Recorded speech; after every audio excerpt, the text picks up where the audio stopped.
8 persone arrestate e oltre 8 kg di droga sequestrati. È il bilancio del Maxi Blitz della Polizia di Stato che ha attraversato l'intera provincia di Venezia, dal centro storico alle spiagge del litorale. I controlli, coordinati dalla squadra mobile di Venezia, hanno interessato il capoluogo, la terraferma e le località di Jesolo e Chioggia, portando all'identificazione di 244 persone, tra cui 22 minorenni. La lotta al traffico, allo spaccio di sostanze stupefacenti è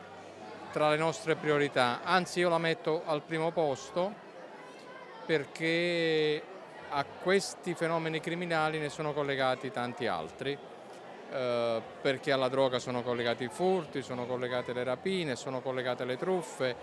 e allo spaccio di sostanze stupefacenti è collegato in qualche modo anche quel senso di insicurezza e di degrado che viviamo nelle nostre città. Nello specifico, 3 cittadini tunisini sono stati arrestati per reati contro la persona e altre 5 persone, un senegalese, un albanese e 3 tunisini, sono state fermate in flagranza di reato per spaccio, rapine, furti, scippi e lesioni. Nel corso delle verifiche, gli agenti hanno sequestrato 4 coltelli e oltre 8 kg di droga, prevalentemente cocaina, oltre a circa un etto di hashish e 60 grammi di marijuana. L'operazione si inserisce nel piano straordinario di controlli della Polizia di Stato che a livello nazionale ha portato oltre a 1300 arresti, al sequestro di circa 400 kg di sostanze stupefacenti, oltre a 111 armi da fuoco e 250 armi bianche. Si tratta di più